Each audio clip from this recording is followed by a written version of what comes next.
I'm Pappy Frank. Welcome to Great Grandpa's Tool Chest, where we build tools like Great Grandpa used. Well, actually, we're not going to build a tool today. We're going to talk about a tool we're fixing to build. We're going to build our first plane here in the next few days. And I wanted to just kind of give you some information about planes that might help you out. Now, everybody has seen a plane. I don't have the blade on there, but that's a modern plane. It's got plastic handle, or tote, that's a tote, plastic knob. The mouth here is a 1/4 inch wide. I have a good, really good Stanley here that I don't know how old it is. It's been around probably as long as I have. That's a long time. And you'll notice the mouth on it's just 1/8 of an inch. And that mouth is important. I'll explain a little bit about that here in a little bit. Maybe. I may wait till the next video to explain that. But anyway, that's a modern plane. Or in my book, better known as a boat anchor. It'd be a mighty small boat. I got that so that I could, I reshaped the blade. With the wide mouth, it makes a good scrub plane. And I reshaped the blade and done that. It didn't cost me very much money. Whatever it was probably too much. I have another plane here. This plane is an intermediate plane. You'll notice it has a wooden sole. It has metal on top. Now, I bought this really, really cheap, and I've got the off of it, and I've been working on it with plans to refurbish it and sell it. I don't know, maybe make $1 or $2. Now, this old plane, this has been around a long time. You'll notice there's no metal on it. Again, I've got the blade and the wedge that go in here over there. There's a good story behind this one. You'll notice it's broke right here. Unusable. I'll put a piece of metal and a piece of wedge in there and hang it up on the shelf. It does have a name stamped on it, Ohio Tool Company. I don't know anything about them, but I ordered that online. I got it on eBay. The man said it was repairable, and it wasn't. He gave me my money back, and I'm not going to pay to send it back to him, and he never did send me the return information. And in fact, as cheap as I bought it, it cost him more to return it to him than I paid for it. But he was generous enough to give me my money back. Now this one is almost identical. It's about a 1/4 inch longer. Other than that, they're very much alike. I bought this one, and you can tell I've been working on it. I've sanded it. I don't know if I'm going to do any more or not, because I ran into some bug holes. I don't know. I may fill those bug holes and go ahead and refurbish it, or I may not. This one has something stamped on the end of it, but I can't read it. I couldn't read it before I sanded it, but I thought maybe a light sanding I'd be able to. Didn't work out. These are old planes. Middle of the 1800s, they started making planes out of metal, and they came out with the metal planes, like I showed you, and the intermediate planes about the same time. Prior to that, they were just like this. Some of them larger, some of them smaller. And so, I wanted to show you some of that. Planes haven't changed, actually, very much. Then in the mid-1800s, like I say, they started making the metal planes, and frankly, they haven't changed a lick since then. Until, like that cheap one I just put under my bench here, somebody decided to put plastic on it. We're going to make I wanted to show you 3 more. I like these little things. Let me set them here. I like these little things. The only reason I bought these is I thought they were cute. Now this one, you'll notice the plane iron standing straight up and down. That's a scraper plane. And Then this one actually is built just like and looks just like a fairly modern plane. It has walnut. Well, you know, that's not walnut. What is that? It may be walnut. Anyway, dark colored wood. And brass sides. It's really cute. That's the only reason I bought these things, because I thought they were cute. I got paid $10 for the 3 of them. And I've never used them. Probably never will. Now, the other plane is like this. Now, notice that plane iron goes all the way to the front. This is what we're fixing to build, is a plane like that. I've got a little project going that I need a plane to get up in the corner with, and that's what it's for. When you have a corner, if you have a plane like this and you run it up to the side, the blade stops here. On this little one, the blade stops here. On a big one, it'll stop back here. This one, you can run that right up into the corner, and it'll plane right into the corner. So we're going to build one of these first. There's a reason for that. I've been told over and over, and I've read several places, that your first plane is going to be a flop. Well, mine wasn't, but most generally they are. You've got to be real steady and real careful. There's no room for error on a plane. It has to be right. And so I want to, 2 reasons I wanted to build one like that. To begin with, like I said, I need it. I have a project for it. Secondly, that's an easy plane to build and a hard plane to mess up on. So we'll be building one like that. I've got some plane irons here I wanted to show you also. Now, this is a plane iron. It's a, somebody put some rust on my blade. But this is a brand new plane iron. You've seen these. They're in every plane you see.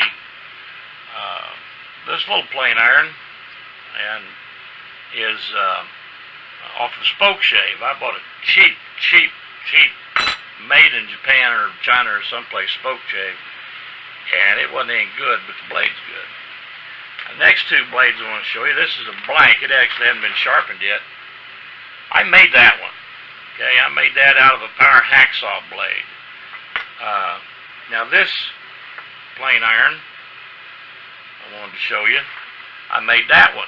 I made that out of a chisel. It had a big plastic handle back here on it. I cut the thing off, cut it off here and done a little grinding. So when I put that in a plane, I'll be able to tap it around to adjust it the way that you adjust the old-timey planes. Now, the first thing you want to do before you make a plane, the first thing you want to do is get your plane iron. I'm going to use this. This is a plane iron out of a spoke shave, and so I'm going to use it for this project. You can get whatever plane iron you want, and you'll also need a block of wood. But now therein lies a big story, and we're going to tell that story, and I'm going to make you a drawing or 2. You know how a tree has growth rings in it. You know, I'm not a good artist here, but a tree has growth rings in it. Okay. You'll notice, let's draw a piece of I'll get a 4x4 here. Those growth rings are all curved, and they curve toward the heartwood, and they curve away from the bark. Now, where this thing was probably cut out of the tree right about in here, and and of course the bark was on this side, and the heartwood was on that side. That's important to know, because now we're going to draw the end of a plane like this. Both of these big planes, both of them, and any plane you build, the growth rings are like this. The growth rings are like that. So the bark of the tree was down here, and the heartwood up here. That's important. Now, if you use a piece of wood like this, you can make it and use it, but when it begins to move with the weather and with the humidity and heat and so forth, that moves in a funny direction. This one will always move in a direction that won't hurt you. And that's the best way to have. Now, if you can't find that, you may have to use this. But get that or something as close to it as you can. I intended, in fact, I've got a big block of wood over here. Let me reach over and grab it. I buy these big blocks of wood like that. We have a factory not too far away from here where they make pallets, and these are cut-offs. Now this one, well, I was going to show you this one, and you won't be able to see it, but the grain is running this way, and I could take this and make a plane out of it, but you got to have a nice face on it. This is Billy the Blockhead, and I'm going to smooth that off and put a finish on it and just set him on the shelf. I think it'd be neat. Anyway, there it went. Quite frequently I run into blocks from them that actually are the growth rings are going the right direction. Now let me show you something else. Let me draw a picture here.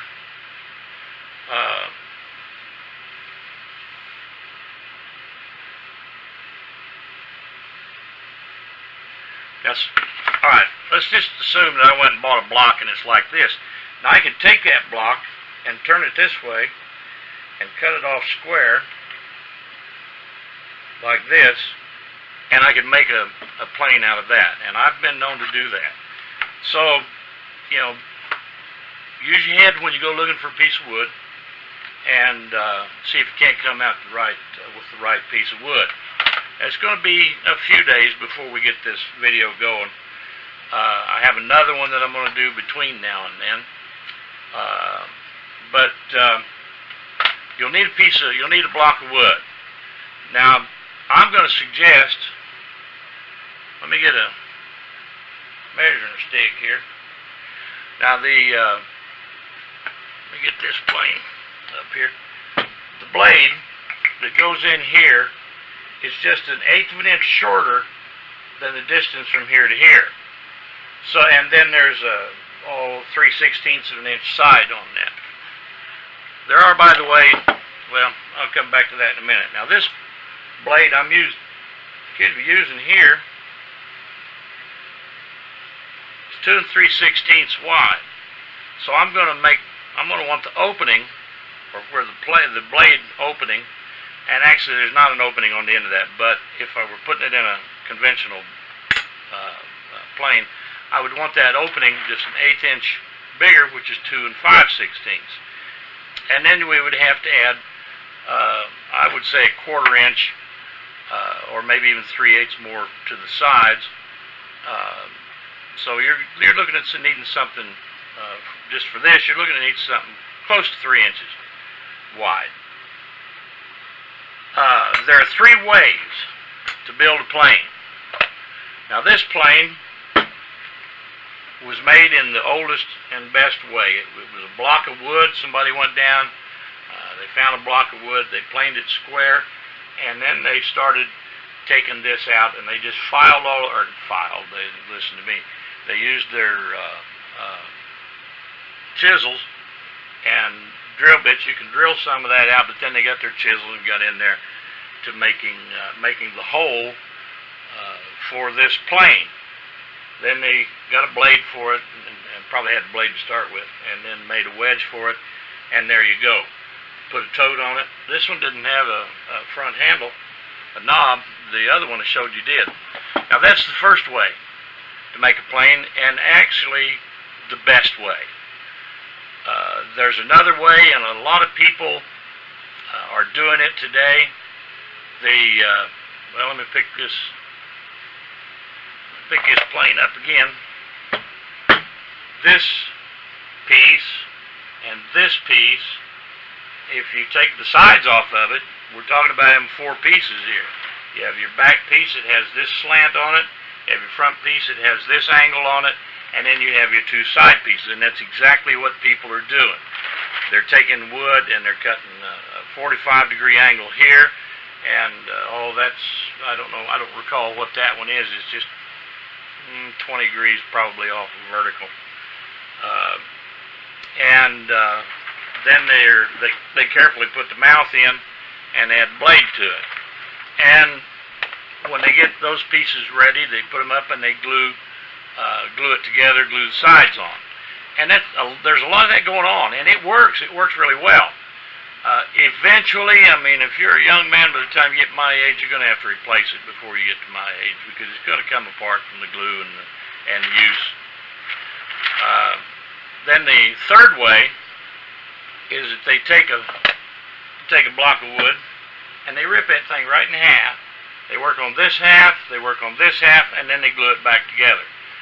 I don't know why they would do that. I've racked my brain trying to figure out a reason for it. I don't know. I've never heard anyone with an idea for it. Next question is, what kind of wood do you want to use? Okay, there's actually two answers to that. Some people, there's two answers for it, because there's two kinds of plane makers today. Some plane makers want to make a plane, and all they want that for is so to be pretty, and you can look at it and it's beautiful. They would never use it, because if they'd done that, they'd scratch it up, and they would never want that. And so they're going to use beautiful wood. They might even use cocobolo or some exotic woods. Cocobolo is a beautiful, beautiful wood. They might use cocobolo. They might use any number of woods. I would not use cocobolo on a plane that you're going to use, because it's pretty oily. And especially if you do the glue together thing, it ain't going to hold long at all because of the oil in the cocobolo. But anyway, it seems as they look at old planes like these, pardon me, most planes are either made out of beech or birch, and that's just the way it is. However, there are planes made out of about every kind of wood. I'm going to be using a piece of oak. Oak is good wood for it.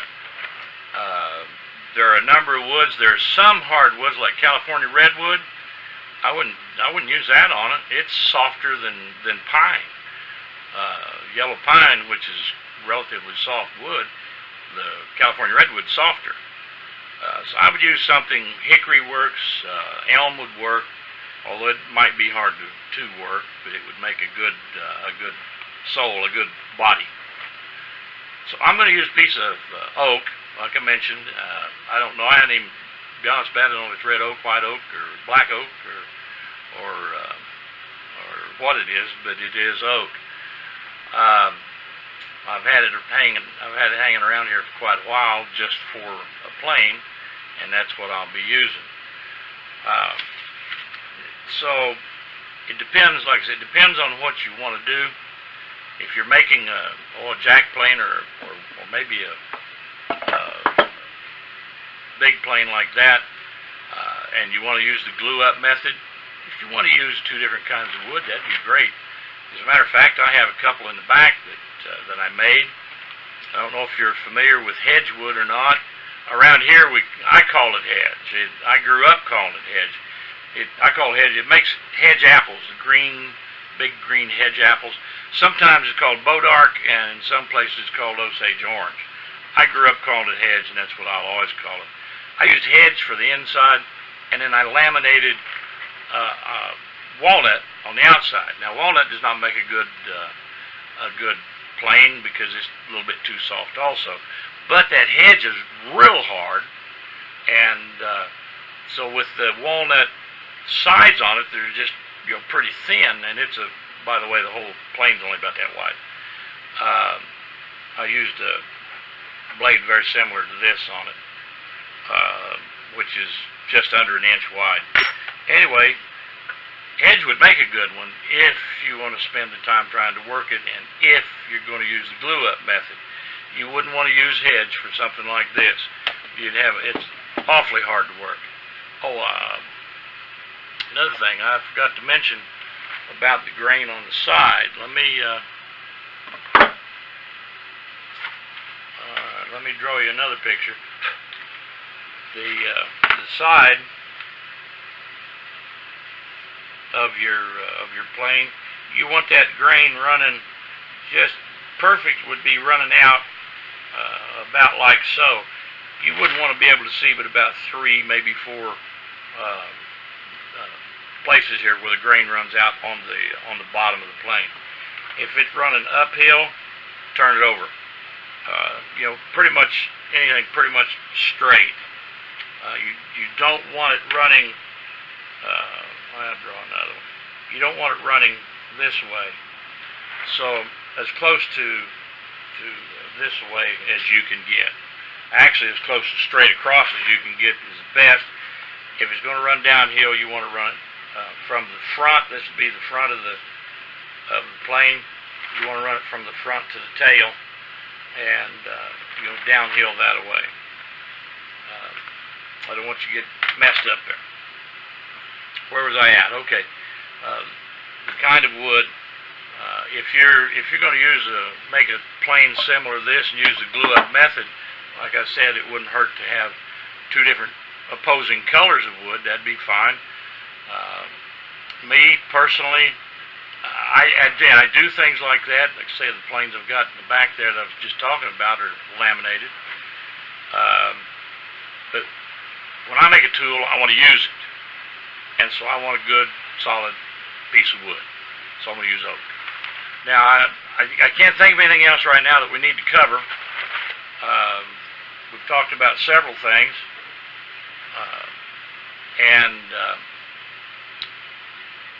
like I said, in a few days, I have another video to make here, and just as soon as I get to it.